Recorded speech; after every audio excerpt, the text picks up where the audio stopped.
So from now on, we must think before talking. Yes, welcome everyone. Welcome every aspect of everyone. It's an honor to be here and to do my best in order to serve you as a co-facilitator of this module 5 in our formation at CPO. As many of you know, my name is Koho, Mello. I'm Brazilian, living in Switzerland. I'm a Soto Zen monk, ordained in the traditional way, but also ordained, or I received the transmission at the Zen Peacemaker Order from my teacher, Barbara Salam Begmiller. And I am for some years walking this path of peacemaking and learning at every step. At this module, I want to share with you some things that are part of my life, really. And I look for this meeting as a human meeting. It's not about teaching, it's much more about sharing my or our experiences about how to deal with the complexity of being a peacemaker in a so complicated world. One of my passion is about how to live a simple life in many aspects. And for many years, I'm working the environmental movement at the educational process. So, in my opinion, we are not part, we are the life in this planet, like mirroring any manifestations. Then we have the right to live a full, a complete manifestation of a happy life. And today, because we start a module that is about don't burn out, first of all, it's important to remember that it's possible to burn out. So how can we do in order to, if not avoid, at least to deal in a good way with this many aspects of our reality that can make some pressure to go far more than we can do. In this sense, I want to express that I will do just the footnotes in this meeting, because the main content will be with my friend here. This you, yeah, my good friend Michel Engu Dobbs, and I want to pass the stick for you, Engu. Michel, please.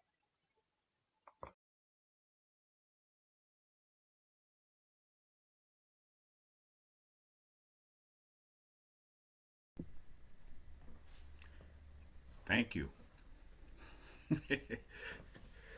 uh, how I got roped into talking about well-being, it's a bit of a, it's a bit like being the coordinator of the Order of Disorder. Um, I've never been well that I know of, and and sometimes people point it out to me, um, but thank you, thank you.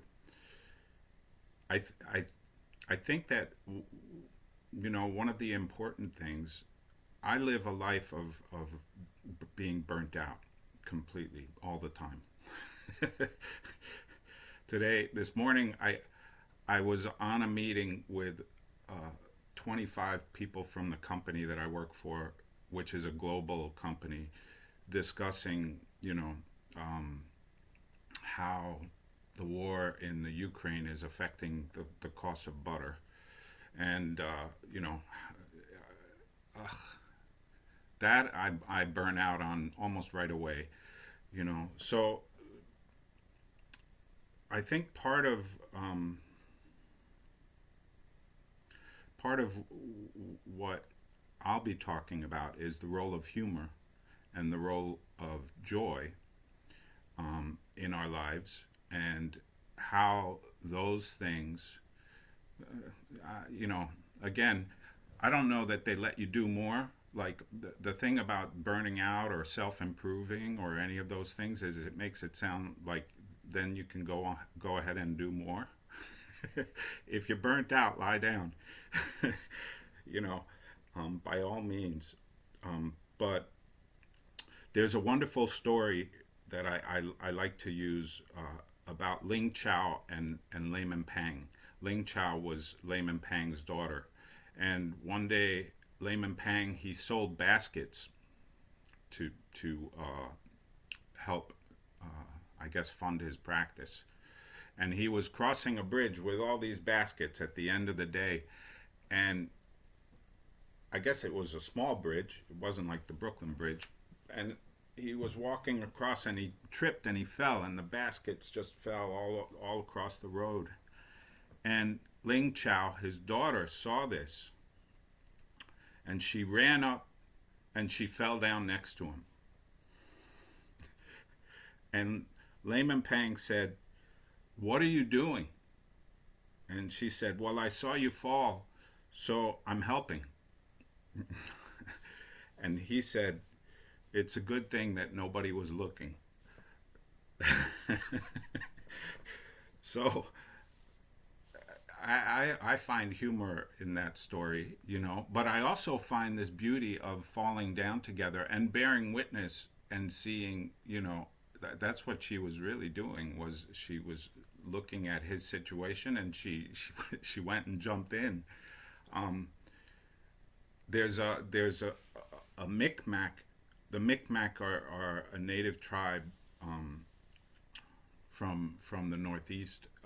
There's a Micmac expression which is mawidajik, which means things fall together. Things fall together. So I like to think of it that way, that we fall together. And one of the roles of the Order of Disorder, I think, as Bernie originally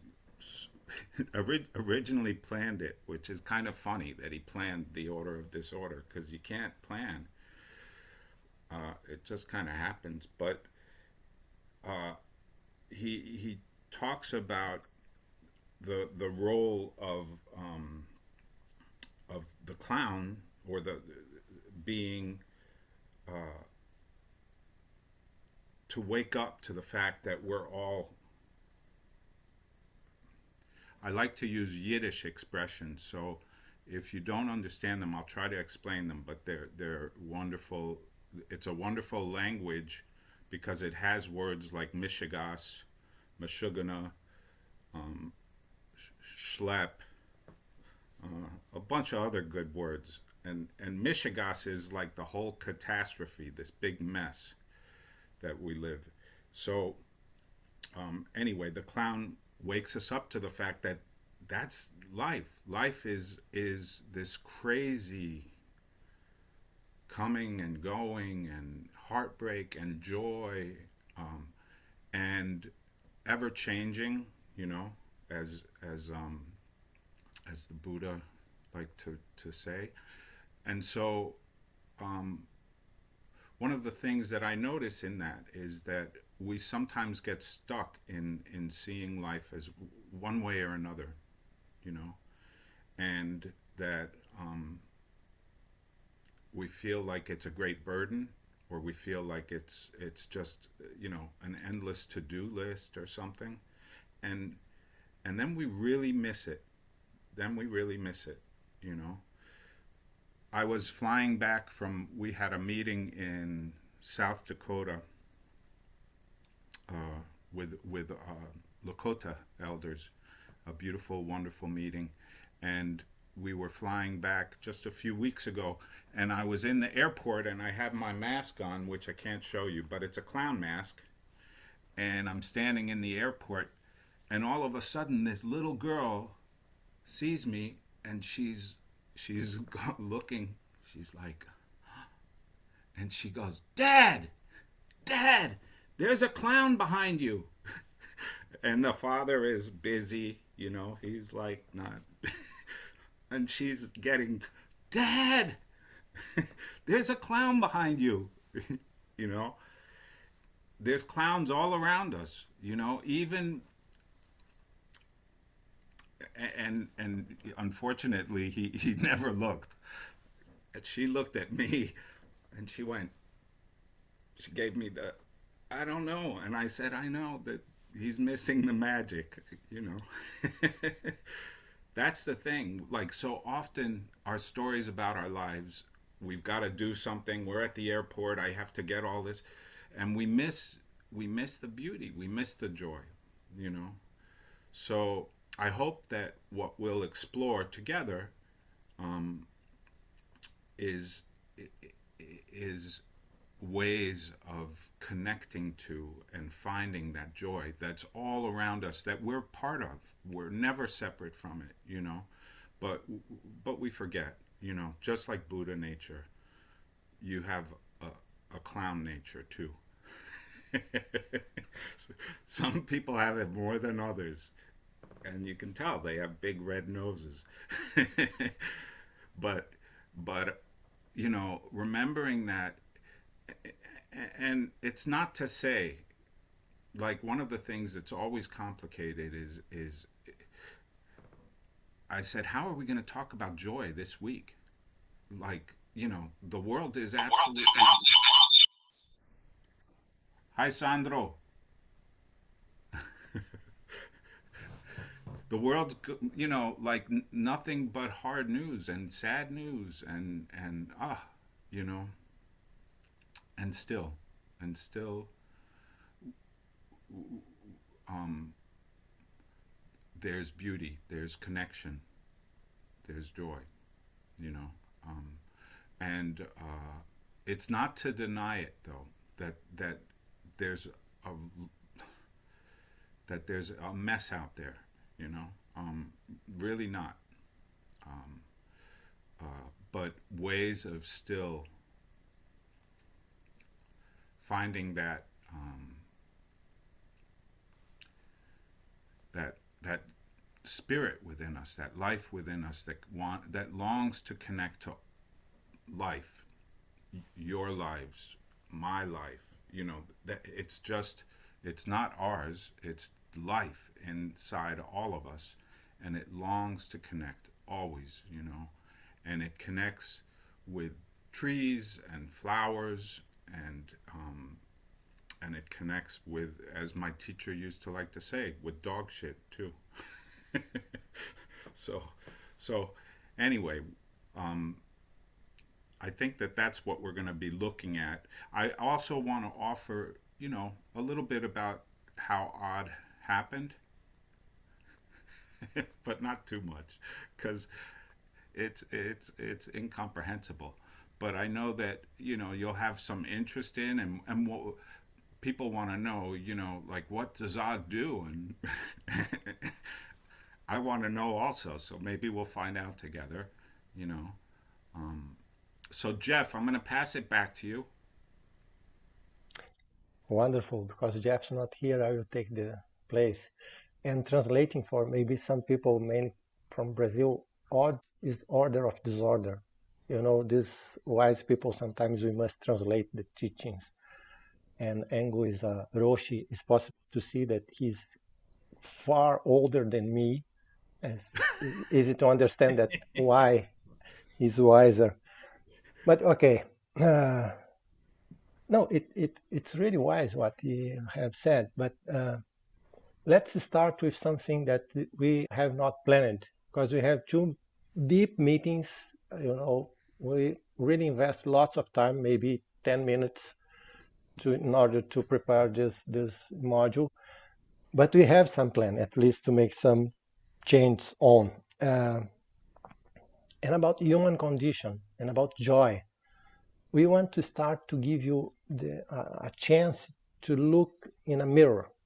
So in order to have a first diagnosis, we will give you 5 minutes in breakout rooms. And the question is, where do you find joy? How are you nourishing your joy? And then we will come back here and to go ahead with our module. But at the first moment, Engu. I'm looking at Sandro's hat. He found Oh, joy. yeah. I see. He found joy. It's, it's the French part of Brazil, you know. So then I'll make the breakout rooms here. So we are 24. 5. I think that we will be in 4 in each room. And let's trust in life that you have good partners to share about joy. Yeah, 5 minutes to look for the joy in your life, how you nourish joy, and where do you find joy in this situation that Engu described and was almost crying after his explanation. So, good trip, and we'll be here in 5 minutes, okay? Accept the invitation and we'll go there.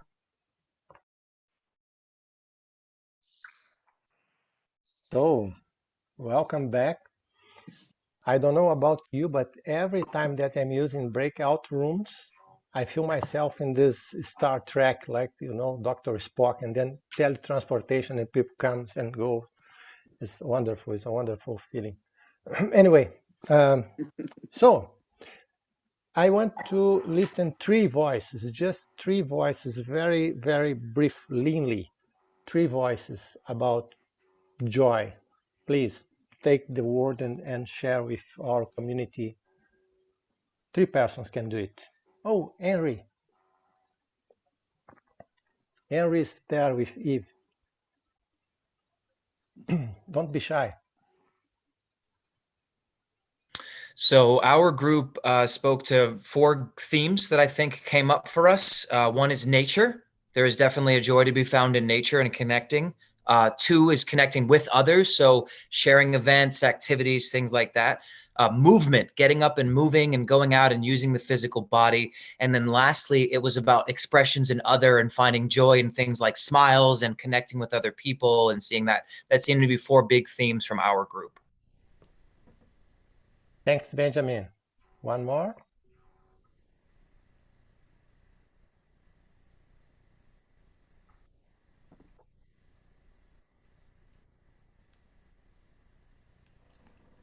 Sekibu. You're muted. Thank you.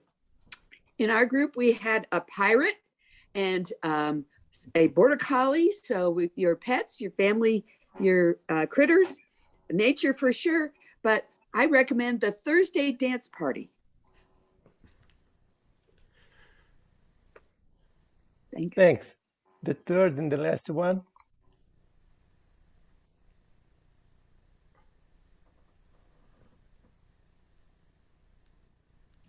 Hey, John.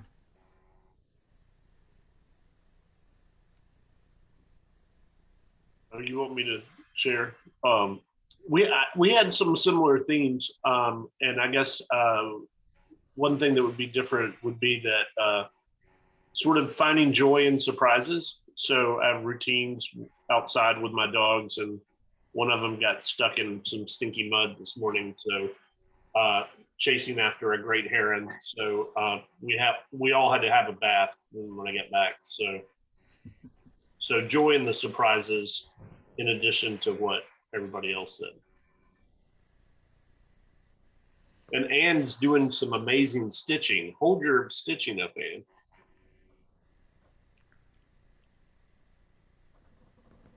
So this is Sashiko, and I'm just learning with a group online from my area, and it's just been a wonderful. We all get online and just stitch and learn these classical peasant repair of clothing repair stitches, and it's lovely.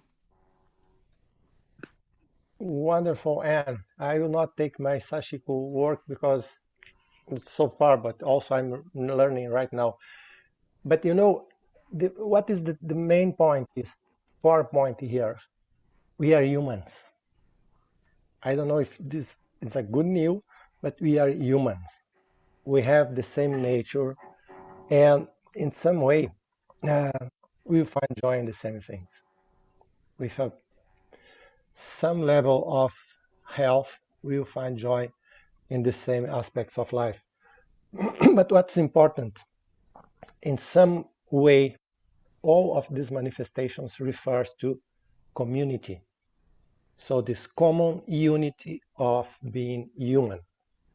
And this is, in my opinion, the concept of a sangha, a family of like-minded people that have found meaning in this life through a common ethic ground line. So, what a blessing. And normally we look for the shadows in our life and not cultivating gratitude for having a family, for instance. Oh, but my family is a problem. You are not alone. My family is a big problem also. But we have this extended family that can give us so much space to learn, to grow, to express ourselves. And in some way, when Benjamin told about their experience, I thought, oh, we can finish this meeting because my mind map is about all these aspects. You know, we can't be original when we talk about joy. Maybe because our CEO, you know, the CEO of our project, this good guy, Shakyamuni Buddha, said that the most elevated expression of spiritual development is contentment. It's not about something mystical. It's not about something, you know, magical. It's about contentment. And if we look for our history as human beings, when in our history we didn't have crisis? Sorry, this is the nature of our human life. Maybe we can refer also to the 5 remembrances. You know about it? First, we are human, so we will grow old. Sorry for the bad news. Engu, no chance. Look at the mirror. Second, in some point, we will have some health problems. It's our human nature. Third, as human beings, this is the worst part. In some point, we will die. Uh-oh. Fourth, everything that we love will change and we depart from our circle of relationships. Everything. And fifth, our only true belonging is about our actions, and we will receive the consequences, the fruits of our actions. As monastics, we must do these 5 remembrances every day. You know, and sincerely, we don't have so many monastics depressed. I don't know why. Maybe all of them are part of the order of disorder, but in some ways to put our feet in the solid ground of reality. We know about it. We know about it all the time. But even knowing, we can rejoice with nature, with belonging to a community, with sharing our lives, our joy and our sufferings. Our pets, a very important part of our life, no? And all the pleasures that we have. But in my opinion, in some way, our culture will say us, it will be this or that. But what about if you look for the reality, including in happiness, sadness, you know, crisis, conflict, all of that as part of our happiness, as a skillful means to learn more about what is the real reality. Obviously, in order to do this, we need some masters, some teachers that remembers us. In any culture we have this kind of masters. They will remember us that we are not so important. But at the same time, not being so important, we have the power of discover what then is so important. For sure, it's not about what I think that I am. And from that point, I can't say anything more because I don't know. Maybe this is the most, I know, sorry for the deception, but maybe because this, the first tenet is about not knowing. And many times sharing with people that I have the privilege to share, I will say, we need to study a lot in order to cultivate the not knowing. We need to know a lot in order to give up the illusion or the arrogance that this is enough. And when we reach this point, when we have the privilege of reaching this point, mainly in a community that are not like evaluating us by what we know, but much more about what we are as human beings, then we have lots of reasons to celebrate. Engu, Yeah, you forgot the sixth remembrance. go ahead. It's that the best pastrami comes from Katz's Deli. Eve disagrees, though, but it's true. uh, that's on. I think it's on First Avenue and Houston Street. So if you want to come, uh, yeah, yeah.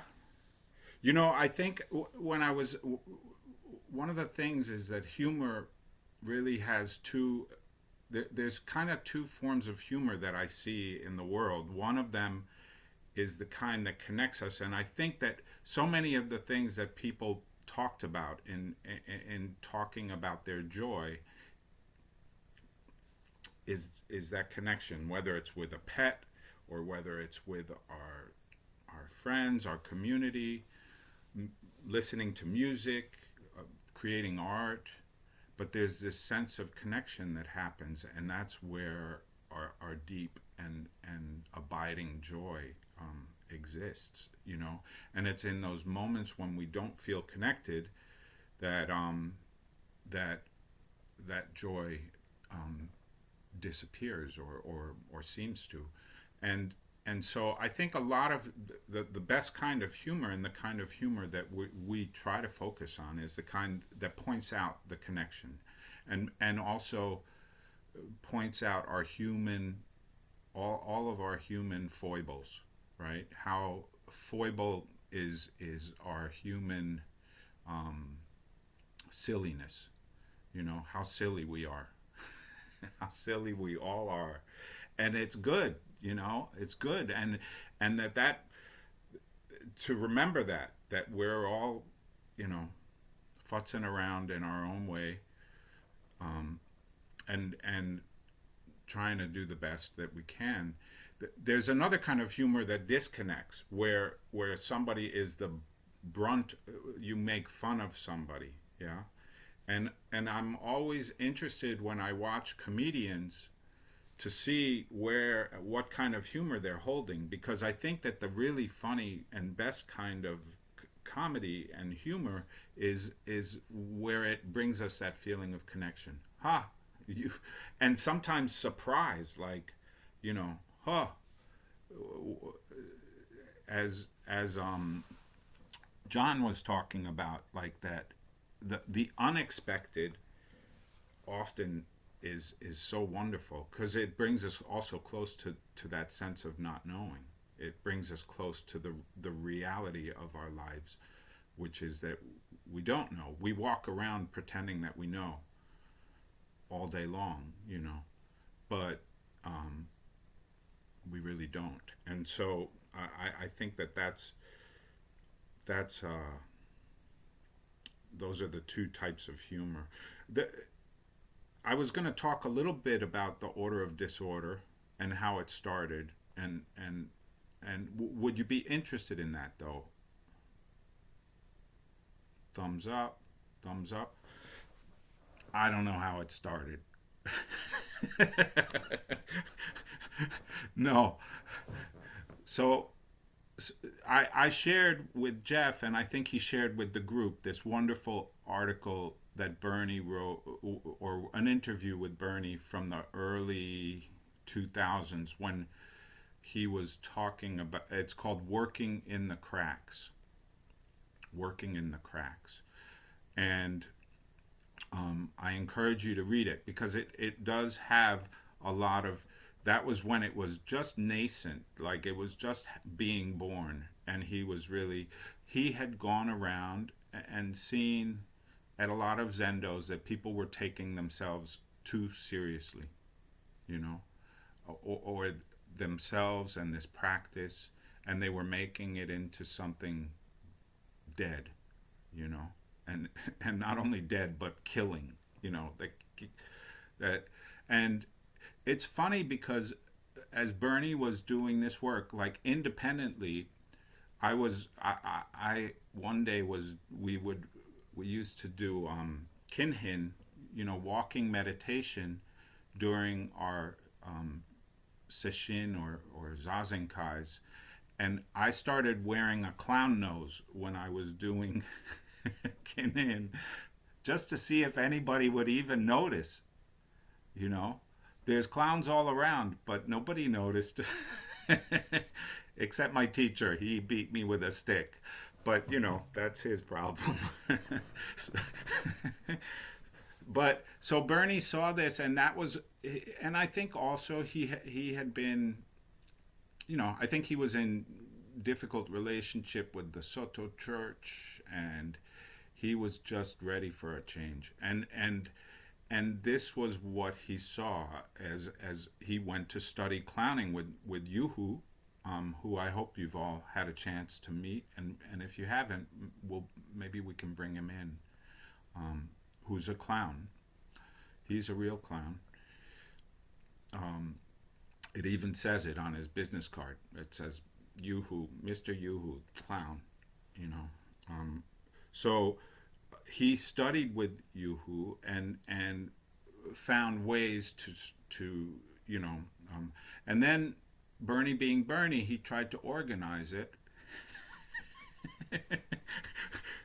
And I think he recruited Cuckoo Cunningham, the photographer, a wonderful photographer and very funny man, but not an organizer. And then a few years later, we did a trip to Japan to retrace Nine-Headed Dragon River, and he and I would go out in the morning, and he would smoke a cigar and I would smoke a cigarette, and we would talk and laugh. Mostly we would just laugh a lot. And for some reason, maybe he was angry with Cuckoo, he decided to make me the new coordinator of the Order of Disorder. And he said, Cuckoo has a list, ask him for the list of people who belong to the Order of Disorder. And I've been asking him ever since. That's about 17 years ago, I think. Is there a list? And he says, yes, there's a list, but I don't remember where I put the list.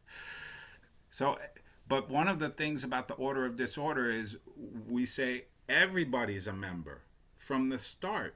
You can't not belong to the Order of Disorder. You don't have to join. It says on the website, when you click the button, it says, you know, to join the Order of Disorder, click on this button. And when you click it, it says you're already a member. If you didn't think so, go find your car keys, you know, or your cell phone or whatever you lost last. So one of the things that in that article that Bernie talks about is the clown wakes us up to the fact that we're all, the one is very in touch with the oneness, right, of life. And the clown's job is to deal with, to let everyone into that. Everyone is invited. There's nobody that doesn't belong, right? And that's where the idea of working in the cracks came from. He says it's the clown's job to deal with those things and people that we push away, the homeless, those who are in prison, those that we've pushed to the margins of society, right? That's a beautiful thing. That's a life's work. You know, I don't know if you've noticed, society is continuing to push people, you know, out to the margins, and so doing that work is beautiful and meaningful, you know. And I think it's a big part of what ZPO is about, and it's a big part of what the Order of Disorder does, is to remind us when we're all sitting around being holy about all the good work that we do, that, you know, yeah, we're we're all human beings. We're all a bunch of knuckleheads, except for Sandro Engu, who's a pirate. But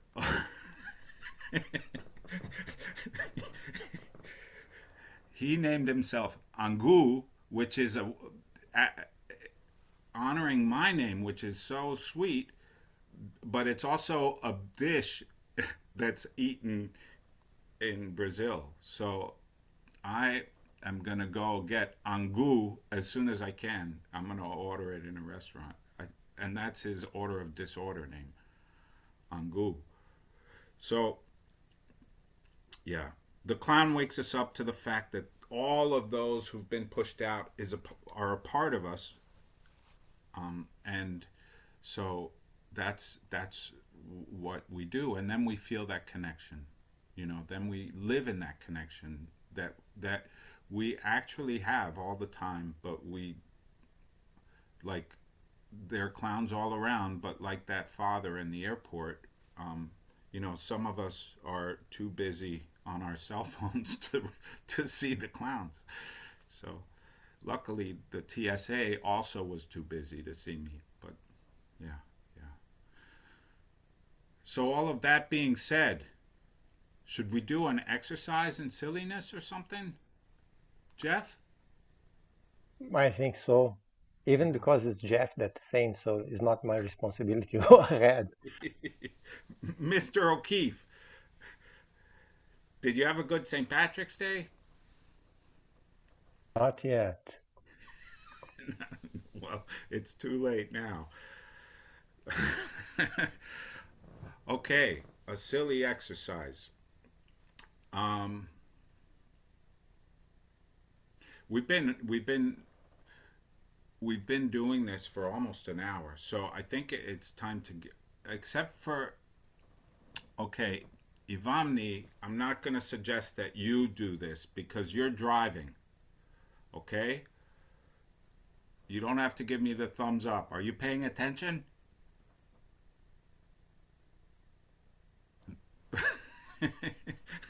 I can't tell what that hand signal was, but it didn't look very good. Okay, so one wonderful exercise is to get up and, okay, you're going to have to bear with me here because I don't know how we do this on Zoom so much. And to, can all of you stand up? Not you, Ivamni. Don't stand up. You're driving. Okay. So, now just kind of shake it out a little. It being the thing that's carrying you. And you could get a little silly if you want and bring a little silliness into your movement. You know?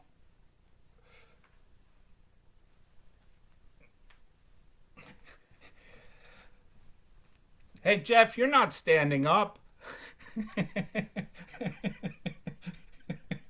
It's okay, whatever. You don't have to stand up. Okay. How about you, Bob? Are you being silly? Pretty silly? Okay, good. Okay, now feel that stillness all of a sudden when you stop. Wow. Okay, now, where were we? Where are we? Now, walk in a silly way.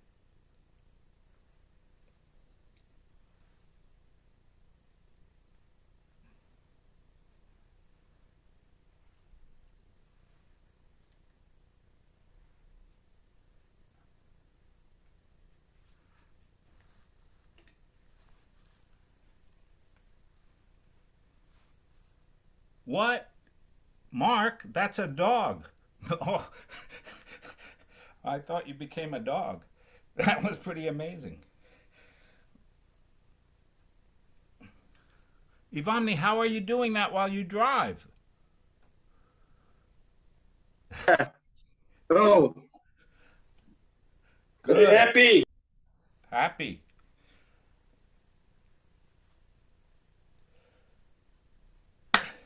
Okay.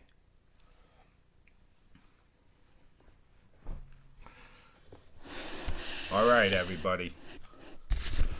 So,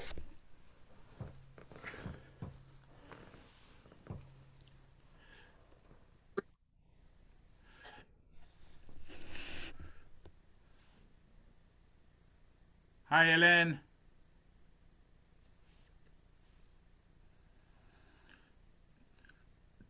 I'll share with you that right after Donald Trump was elected president of our country, which is still hard to believe that that ever happened.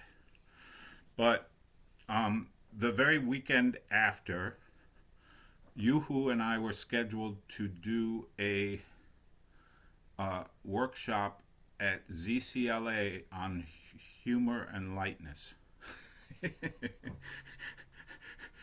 It was like we were pretty much like having conversations that were trying to talk people down off the roof most of the time. There was such a sense of it being the complete end of the world, you know, in the room. But we did a lot of these kinds of practices. That's what Yuhu does, is physical clowning, physical comedy. And I will share with you that it's really difficult for me. I don't like to look silly. Well, let me take that back. I don't really, unless I'm the one who gets to choose how I look silly, I don't like to look silly. Like I'm self-conscious. I noticed all this self-consciousness arising as I did silly walking or silly movements, and I'm like, I'm the wise guy who sits and makes fun of people that are that are doing those kinds of activities. That's how, honestly, for me, humor was a survival technique in in in the city where I grew up. I wasn't the toughest kid. I was okay, but I wasn't that tough. I wasn't the fastest kid. I wasn't the strongest kid. I wasn't, but I was pretty funny. And I had this tie. That's when I got this tie. So I wore this tie all the time, which often got me beat up. But humor was a way that I could connect with people, and that I could fit in with like this group of, and I was, if you can believe it, I was a French kid, and in New York City, you know, and it was kind of tricky to fit in with all these American kids. So although I later found out none of them were American at all, but they seemed to me like they were. And so, you know, but that was my way of connecting and fitting in. And often that kind of humor, the humor that we had, was mean. And so it's something that I've had to learn, and I'm going to talk about it more in our next meeting, about the line. You know, where's the line, right? Because one of the things that humor does is it breaks down our own self-consciousness and our own walls and barriers and our own fears. It can do all of that, but sometimes it's difficult for people. It's challenging. It can feel scary, you know, or you know, if you know that there's a clown in the airport, with you might not want to fly on the plane. So I think that examining that though, where that line is, and Moshe is Mr. Yuhu, he's really careful about that. What he does is creates a space and then invites people in, right? But he doesn't. I have a tendency to drag people into the space. He's nice enough to invite them into the space, but I always learn when we work together, because he has such a gentle way of doing it, and you know, sometimes when you drag people into the space, somebody gets a bloody nose, usually me. So anyway, that's something that I think is always important, in terms of you know, clowning around with people, is you have to know if people aren't willing to, if people aren't in that space themselves, how do you work with that, you know? But, and clearly there are people who never want to be in that space at all because it feels scary, it feels out of control, and it is. So, so, you know, where do you honor that line, right? Where do you let that line, you know, how do you work with that? And the other thing that's interesting is to see a lot of the times with people, like one of the places where we always laugh when we're with the Lakota people, like big laughs, so much laughter, you know. And they say, you know, laughter is our greatest medicine. Like without it, we couldn't survive, because we've undergone so much trauma and hardship, and I found that also to be the case with my wife's big Irish family. Was laughter was always the thing that would connect all of us, you know. And they were people who had gone through a lot, you know. So it's interesting to see that laughter is this thing that can free us, connect us, and we'll look more at that. How about you, Jeff? I'm okay, even How's in your this. well-being? So, well-being, wonderful question. Thank you. And another wonderful, yeah, I know, brilliant people always ask wonderful questions. But about control, you know, I'm used to say I'm working every day with human suffering. As a monastic, we listing lots of suffering and, you know, problems. Okay, how may I keep my health? And one point that I have learned, um, mainly with my good teachers, is about control. So I think that we must look for this question. We have control, we have out of control, and we have no control. And in this no control state, it's possible to live a wonderful life. So it's impossible to control life. But it's not a good choice just letting go and live a life out of control. Yes, okay, it's okay for you, Engu, but yeah, I know. But I mean, a normal human being, I mean. And the question is, when we are engaged in a family like the peacemaker family, we will meet suffering. We will meet many times, you know, the need of, in some way, help people to find meaning in their troubles. So I have learned another point. One huge obstacle is to look and say, yes, we can do it.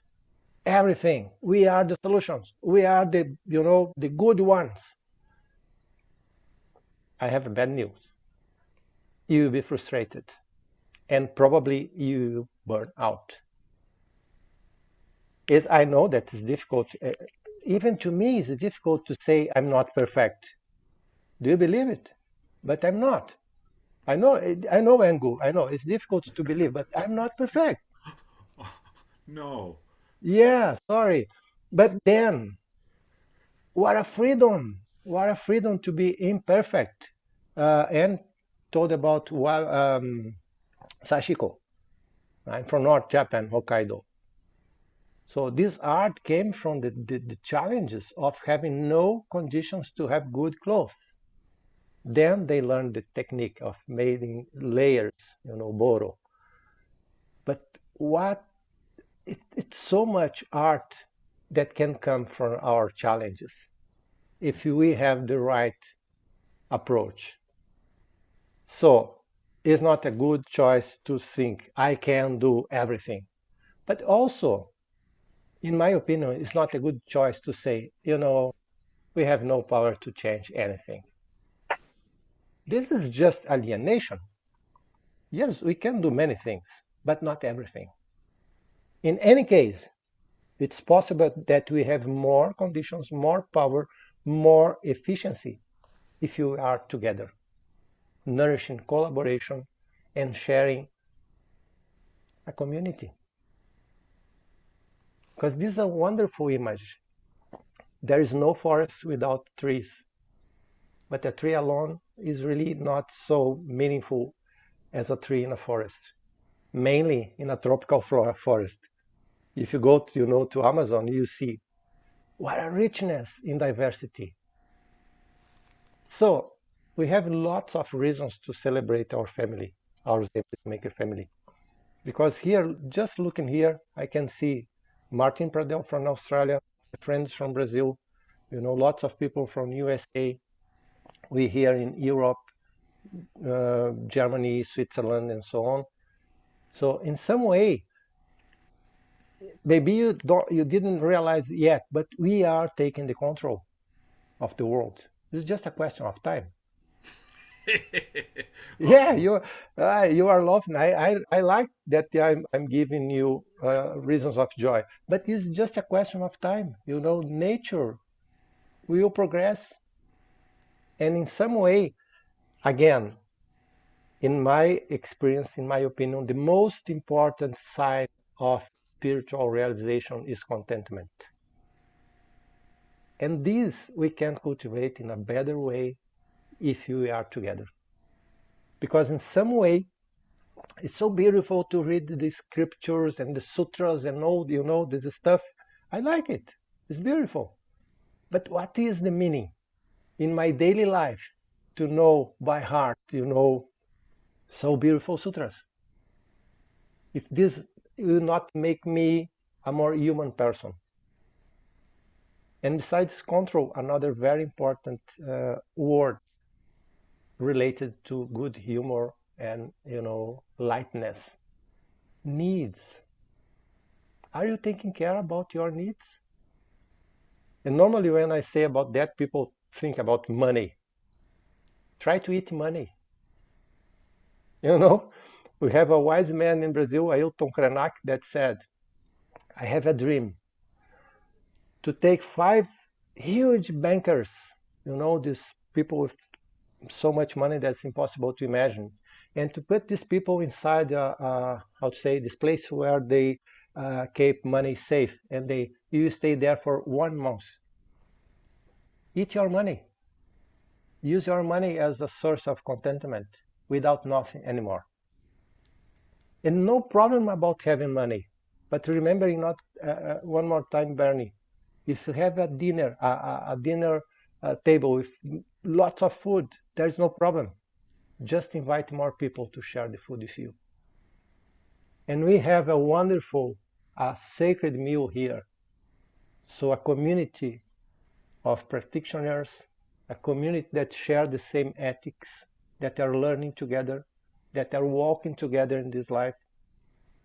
So we have a wonderful sacred meal The question is how to share without not having so few to us. My opinion, my suggestion is to start with the basic needs. For instance, open question, please. You can open your mic and answer. What is the most important source of nutrition for a human being?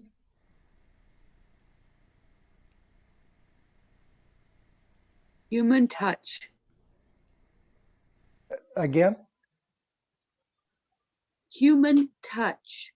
Okay. Sorry if I make a problem for you. I will stay 1 month without human touch. You will stay 1 hour without breathing. Haha. And this is so obvious. You know, now with pandemics, what is the big problem? People can't breathe. But how many times in your life you say, thanks planet for having this wonderful air. Thanks life for having the capacity to breathe. So obvious. But this is the most important source of gratitude, is to see what is. And then we can explore more of this model. As a therapist, I'm used to look for this question. So nutrition, breath, water, food, good information. As I think that someone said, movement and pauses. You know, relaxation, pauses, not doing nothing. Expression. Talk what are you feeling? Share your thoughts, share your emotions. Expression in art.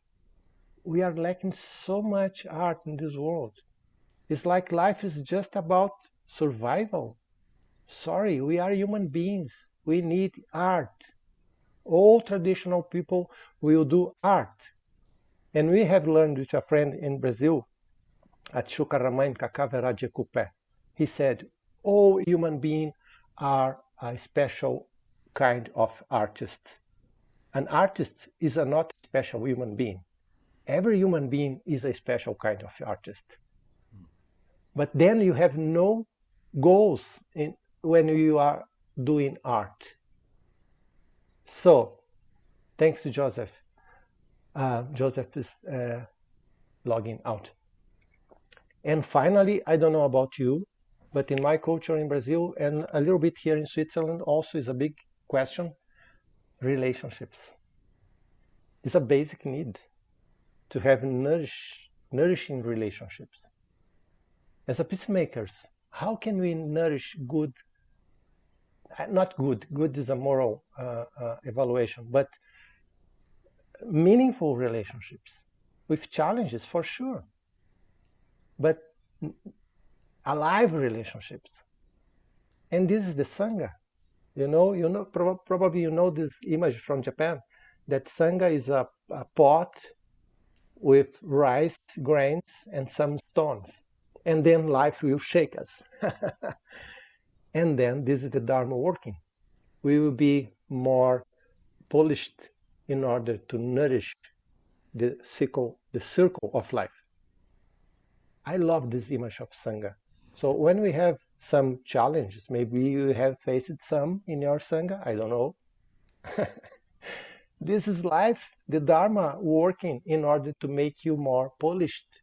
And then we can be nourishment for all the Dharma worlds, as in the traditional expression. So, the time is going quickly, but I want to share one more point with you that is from my learning on simple life. The last years, I'm changing the meaning of expression that is very common in Brazil, in my original culture, that says, maybe my English not good, but please, I count in your generosity. what I have done to deserve this. You know, this expression is used also in USA. Yeah. What I have done to deserve this. So my point of view, and I use this expression to look for what have I done to deserve this wonderful life that I have. You know, I'm almost 60. I know it's almost impossible to believe, but yet it's true. And I have a good health, a good partner, a good dog, you know, the condition to see beauty, the possibility of learn the Dharma, all the Dharmas, with all my brothers of so many traditions in the interfaith dialogue. And the condition to see that this will have an end. But what is the problem?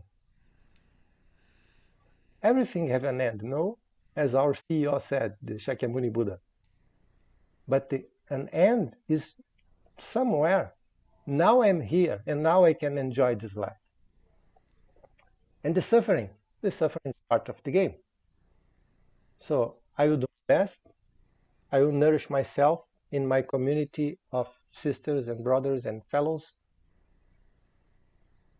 And then start again, over and over again. So at least my goal in this module, and is a privilege, now seriously, is a privilege to share with Engu. Because in many reasons, for many reasons, in many senses, in my childhood, in my life, I have many reasons to be sad. But for maybe the merit of my life or the blessings of, I don't know, I have the conditions to learn and to share and to be part of right now, to be part of a family that I want to serve as best as I can. So my goal when we shared about this module is much more about our life, our learnings, and our, how to say, the skillful means that we are using in order to keep ourselves able to serve more and more. Why? Because this is a source of contentment. In my opinion, this is the most elevated kind of selfishness, altruism. When I'm serving, I'm finding contentment. So the first being that will have benefits is about myself.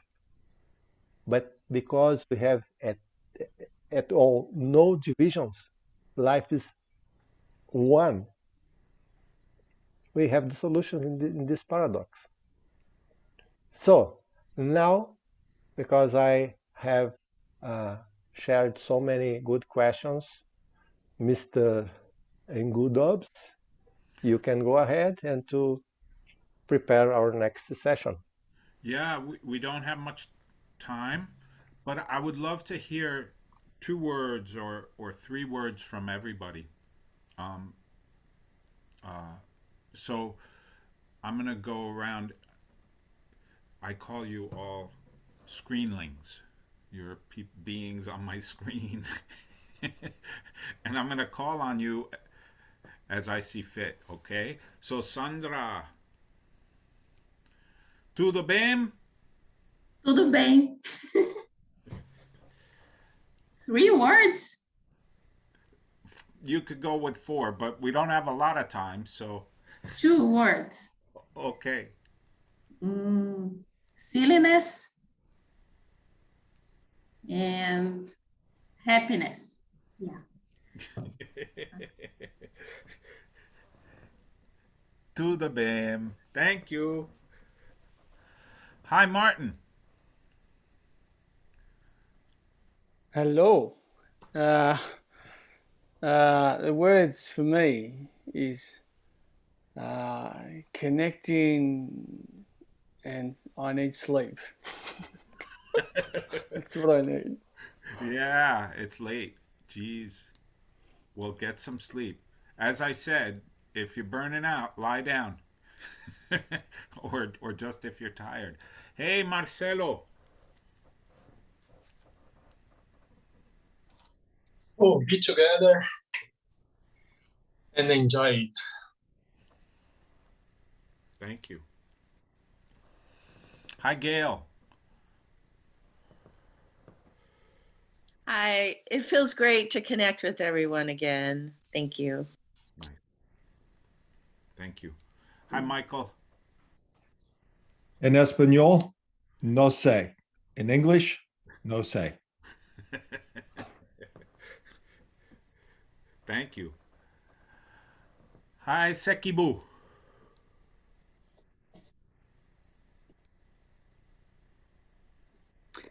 Aloha. Aloha. Thank you. Hi, John.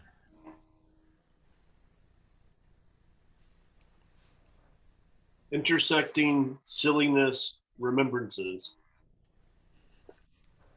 Thank you. Hello, Eve.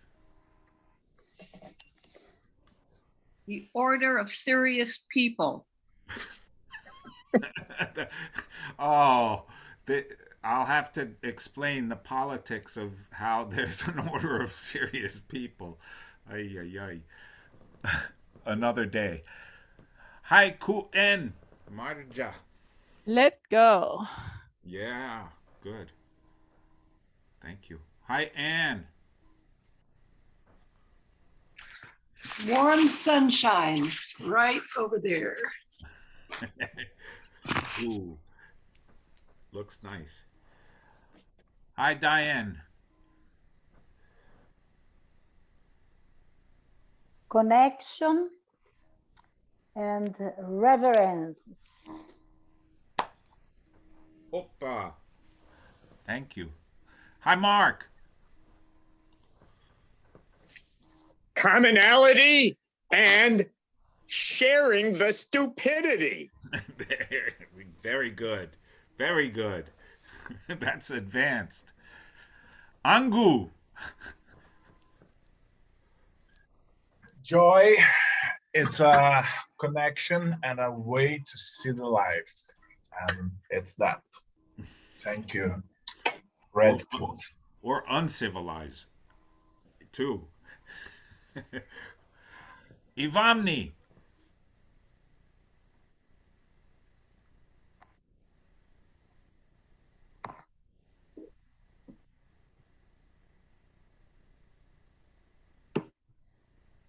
There you Hi. go.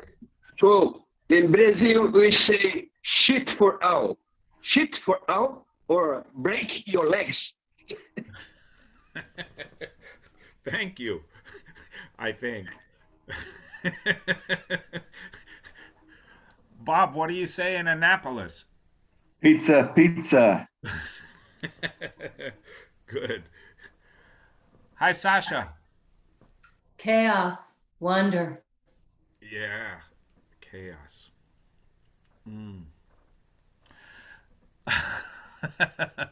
Hi, Benjamin.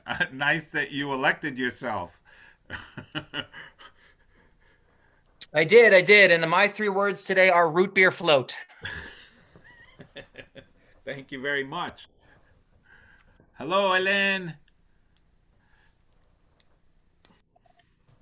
My words are joyful, topsy-turvy. Indeed. Thank you. And versa versa. Hi, Ilaria. How are you? Fine, thank you. Ciao. Sorry for being late. So this is the 3 words. Sorry for being late. Yeah. Sorry. Sorry for being late. You said four words are okay. I know, but then you said that. It's okay. Thank you. Thank you. Hi, Francisca.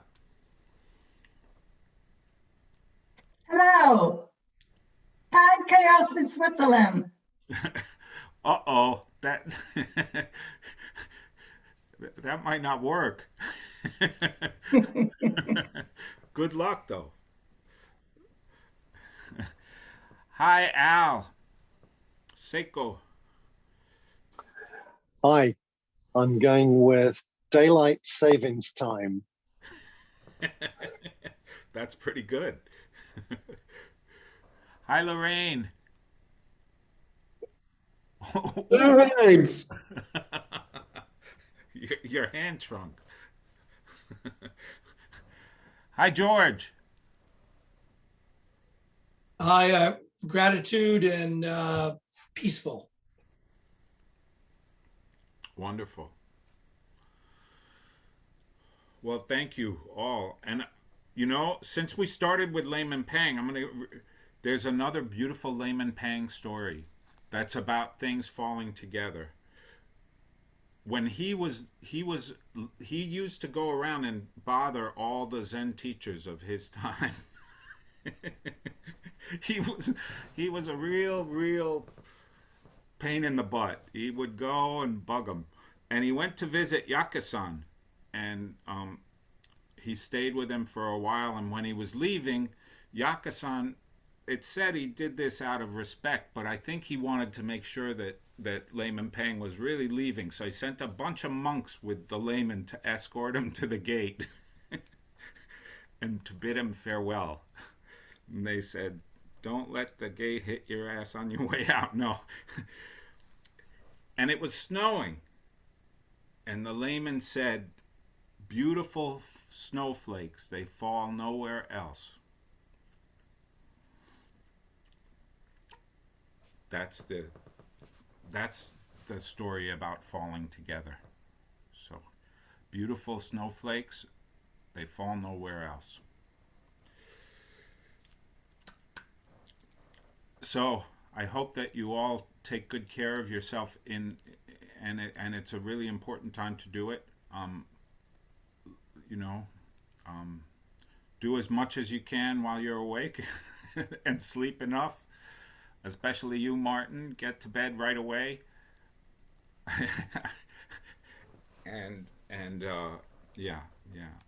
I was saying to one person, the news is almost, if you watch the news on television now, it's almost like too much to see. When we see it visually, what's happening in Ukraine, I think viscerally we really want to take care. Like, it brings something up in us, and we're sitting on our couches watching this, and it's hard. So take care while you're awake. Go help the people around you, all the people that you can, and also take care of yourself and limit the amount of intake that of news and things, so that you also recognize that life is still happening all around. Yeah. All right. I hope you're all well. And Jeff, do you want to say something? Yes. If anything is going good, Sunday spring will start here in North Hemisphere.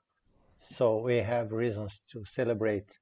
Sunday 4:33, I believe, nature will be really okay. Let's harmonize ourselves and cultivate gratitude for being here for another spring or another autumn in South Hemisphere. It's a good reason. For those of you in Brazil, time to go buy a coat. No, not thanks. Really. And don't lose the next meeting. Then we'll make the bridge with the Dharma. I hope so. No? Oh my God, a bridge with the Dharma. Aha.